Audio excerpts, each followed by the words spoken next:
আচ্ছা ভাই, 2025 উচ্চ মাধ্যমিকে তুমি এই যে প্রথম হয়েছো, তুমি কি এটা আশা করেছিলে? না, আমি এটা আশা করিনি। আমি চেয়েছিলাম যে প্রথম স্থানের উপরেও যদি কোনো স্থান থাকে যাতে আমি সেটা অধিকার করি, কিন্তু কি আর করা যাবে, প্রথম স্থানটা অধিকার করলাম, এটা নিয়েই সন্তোষ রাখতে হবে।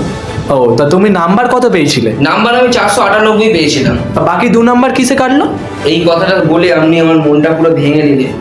2 নাম্বার পাইনি কেন জানো? আমার পুরো দুটো প্রশ্নের উত্তর পুরো মনে ছিল। সেই মুহূর্তে আমার পেনের কাজটা শেষ হয়ে গেছিল। আমি সবার থেকে চেয়েছিলাম আমাকে একটা পেন দে রে, আমাকে একটা পেন দে। কেউ সেই সময় আমার একটা পেনও দেয়নি। সেই মুহূর্তে আমার ক্ষুদিরামের সেই বাণীটা মনে পড়ে গেছিল, যদি তোর ডাক শুনে কেউ না আসে তাহলে একলা চলো। আমি সেই মুহূর্তে এক লাফে পরীক্ষা হল থেকে বেরিয়ে গেছি। এটাই আমার কারণ 2 নাম্বার না পাওয়ার। তা তুমি দিনে কতক্ষণ পড়তে ভাই? দিনে আমি বলতে গেলে বেশিক্ষণ পড়তাম না, শুধুমাত্র হাত দিয়ে, মুখ দিয়ে, পাত দিয়ে সবসময় পড়াশোনা করতাম। খাওয়ার সময় আমি পড়তাম। তা পরবর্তীকালে কি করার ইচ্ছা আছে? পরবর্তীকালে আমার ইচ্ছা আছে তো আর একবার উচ্চ মাধ্যমিকটা আমি পরীক্ষা দিই, কারণ আমি সেদিন 10-12টা পেন নিয়ে যাব, যাতে সেদিন আমার কখনোই পেনের কালি না শেষ হয়। আমি আর একবার পরীক্ষাটা দিতে চাই।